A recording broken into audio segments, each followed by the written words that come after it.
Hello friends, आप सभी का स्वागत है हमारे यूट्यूब चैनल विजार्ड क्लासेस पर। दोस्तों, ये क्लास जो है बीपीएससी टीचर के लिए जीके जीएस का क्लास है। ठीक है। और ये क्लास का पहला क्वेश्चन है, लंदन में इंडिया हाउस के संस्थापक कौन थे। ठीक है।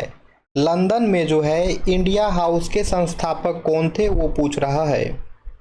ऑप्शन ए है श्यामजी कृष्ण वर्मा, ऑप्शन बी है रास बिहारी बोस, ऑप्शन सी है रामचंद्र, ऑप्शन डी है तारकनाथ दास। ठीक है। तो इसका करेक्ट आंसर जो है वो हो जाएगा फ्रेंड्स श्यामजी कृष्ण वर्मा। इसका करेक्ट आंसर जो है वो हो जाएगा श्यामजी कृष्ण वर्मा। यानी कि लंदन में इंडिया हाउस के संस्थापक जो हैं वो श्यामजी कृष्ण वर्मा थे। ठीक है। लंदन में जो है इंडिया हाउस के जो संस्थापक थे वो श्यामजी कृष्ण वर्मा थे।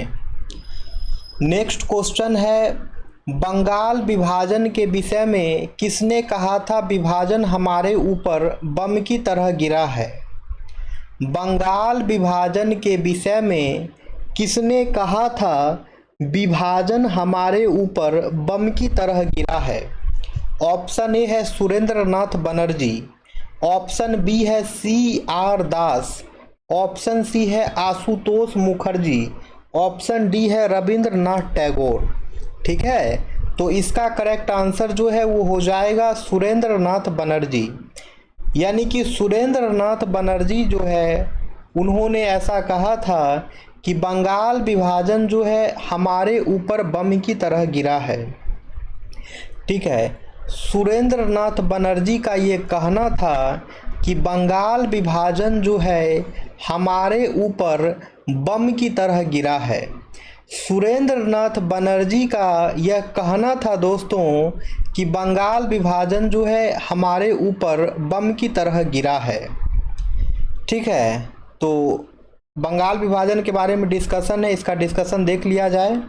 बंगाल विभाजन का मुद्दा भारत के स्वतंत्रता आंदोलन के दौरान उत्तर भारतीय राज्यों में एक महत्वपूर्ण विषय था। 1905 में ब्रिटिश सरकार ने बंगाल को 2 भागों में विभाजित किया था, जिसके परिणाम स्वरूप पूर्वी बंगाल में मुस्लिम बहुलता रहता था, जबकि पश्चिमी बंगाल में जो है हिंदू बहुलता थी। इस विभाजन को लेकर भारतीय लोगों की भावनाओं में तेजी से विरोध उत्पन्न हुआ। ठीक है। और वे इसे बंगाल का विभाजन कहकर नकारते थे। बंगाल विभाजन का विरोध स्थानीय स्तर पर और भारतीय राष्ट्रीय कांग्रेस के नेताओं द्वारा भी किया गया था। 1911 में इस विभाजन को रद्द कर दिया गया था। तो इसमें जो है आपकी काम की बात यह है कि बंगाल विभाजन जो है दोस्तों 1911 में जो है रद्द कर दिया गया था। ठीक है। और 1905 में ही जो है बंगाल विभाजन के समय में जो है स्वदेशी आंदोलन चलाया गया था और 16 अक्टूबर 1905 को जो है पूर्ण रूप से जो है बंगाल विभाजन लागू हो गया था। और बंगाल विभाजन की होगी, इसकी घोषणा कब हुई थी। इसकी घोषणा जो है दोस्तों 19 या 20 जुलाई कह सकते हैं। कहीं पे आपको 19 जुलाई दिखेगा तो कहीं पे 20 जुलाई दिखेगा। ठीक है। तो 19 या 20 जुलाई 1905 को जो है बंगाल विभाजन की घोषणा हुई थी और बंगाल विभाजन के विरोध में ही जो है स्वदेशी आंदोलन चलाया गया था। बंगाल विभाजन का नेतृत्व जो है दोस्तों सुरेंद्रनाथ बनर्जी कर रहे थे। बंगाल विभाजन का नेतृत्व जो है दोस्तों सुरेंद्रनाथ बनर्जी कर रहे थे। और बंगाल विभाजन को रद्द कब किया गया तो 1911 में जो है बंगाल विभाजन को फिर से रद्द कर दिया गया। इतनी बातों को जो है याद रखना है दोस्तों। जैसे कि आप यहाँ पे देख भी रहे होंगे, यहाँ पे लिखा भी हुआ है कि 19 या 20 जुलाई 1905 को जो है भारत के तत्कालीन वायसराय करजन के द्वारा जो है बंगाल विभाजन की घोषणा की गई थी और 16 अक्टूबर 1905 को जो है बंगाल विभाजन पूर्ण रूप से लागू हो गया। अब है बंग भंग के बाद कौन सा आंदोलन शुरू हुआ था। बंग भंग के बाद कौन सा आंदोलन शुरू हुआ था। ऑप्शन ए है सविनय अवज्ञा आंदोलन, ऑप्शन बी है स्वदेशी आंदोलन, ऑप्शन सी है भारत छोड़ो आंदोलन, ऑप्शन डी है असहयोग आंदोलन। तो दोस्तों इसका करेक्ट आंसर जो है वो हो जाएगा स्वदेशी आंदोलन। इसका करेक्ट आंसर जो है वो हो जाएगा स्वदेशी आंदोलन, यानी कि बंग भंग के बाद जो है स्वदेशी आंदोलन चलाया गया था। यानी कि बंग भंग के बाद जो है दोस्तों स्वदेशी आंदोलन चलाया गया था। ठीक है, तो बंग भंग के बाद भारत में स्वदेशी आंदोलन शुरू हुआ था।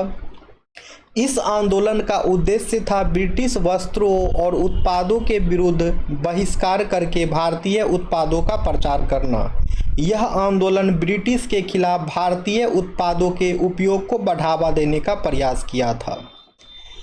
अब है बंगाल का विभाजन किस वर्ष रद्द कर दिया गया था। अब है बंगाल का विभाजन किस वर्ष रद्द कर दिया गया था। ऑप्शन ए है 1906, ऑप्शन बी है 1909, ऑप्शन सी है 1911, ऑप्शन डी है 1913।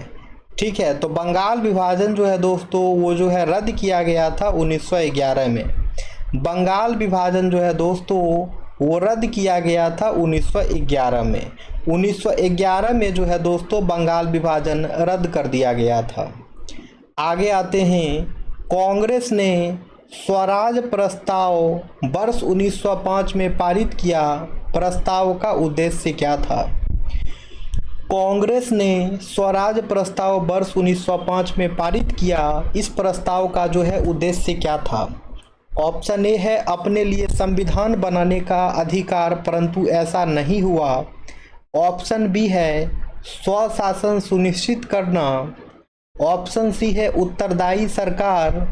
ऑप्शन डी है स्वयं की सरकार। तो इसका करेक्ट आंसर जो है वो हो जाएगा स्वशासन सुनिश्चित करना। इसका करेक्ट आंसर जो है वो हो जाएगा स्वशासन सुनिश्चित करना। यानी कि कांग्रेस ने स्वराज प्रस्ताव वर्ष 1905 में जो पारित किया था उस प्रस्ताव का उद्देश्य था स्वशासन सुनिश्चित करना। स्वशासन सुनिश्चित करना यानी कि खुद का शासन जो है सुनिश्चित करना। कांग्रेस ने स्वराज प्रस्ताव वर्ष 1905 में जो पारित किया था दोस्तों, उस प्रस्ताव का उद्देश्य जो है स्वशासन सुनिश्चित करना था, यानी कि खुद का शासन जो है सुनिश्चित करना था। अब है 20वीं शताब्दी के शुरुआती वर्षों में कांग्रेस में विभाजन की प्रक्रिया कब शुरू हुई।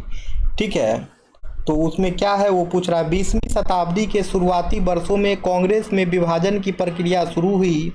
ऑप्शन ए है कांग्रेस आंदोलन की रणनीतियाँ। ऑप्शन बी है कांग्रेस आंदोलन के उद्देश्य। ऑप्शन सी है कांग्रेस आंदोलन में लोगों की भागीदारी। ऑप्शन डी है उपरोक्त सभी। तो इसका करेक्ट आंसर जो है वो हो जाएगा फ्रेंड्स उपरोक्त सभी। यानी कि 20वीं शताब्दी के शुरुआती वर्षों में कांग्रेस में विभाजन की जो प्रक्रिया शुरू हुई थी वह है कांग्रेस आंदोलन की रणनीतियाँ, कांग्रेस आंदोलन के उद्देश्य और कांग्रेस आंदोलन में लोगों की भागीदारी। ठीक है, तो नेक्स्ट क्वेश्चन है, मुसलमान यदि खुश और संतुष्ट हैं तो भारत में ब्रिटिश शक्ति का महत्तम बचाव होगा, यह किसने कहा था। मुसलमान यदि खुश और संतुष्ट हैं तो भारत में ब्रिटिश शक्ति का महत्तम बचाव होगा, यह किसने लिखा है। ऑप्शन ए है हर्बर्ट रिस्ले ने। ऑप्शन बी है लॉर्ड लिटन ने। ऑप्शन सी है डब्ल्यू हंटर ने। ऑप्शन डी है एच.एन. ब्रेसफोर्ड ने। तो दोस्तों इसका करेक्ट आंसर क्या होगा, उसका आंसर जो है आप लोगों को कमेंट सेक्शन में कमेंट्स करना है। ठीक है फ्रेंड्स, तो फिर हम मिलते हैं कल की क्लासेस में। Thank you friends, thank you everyone.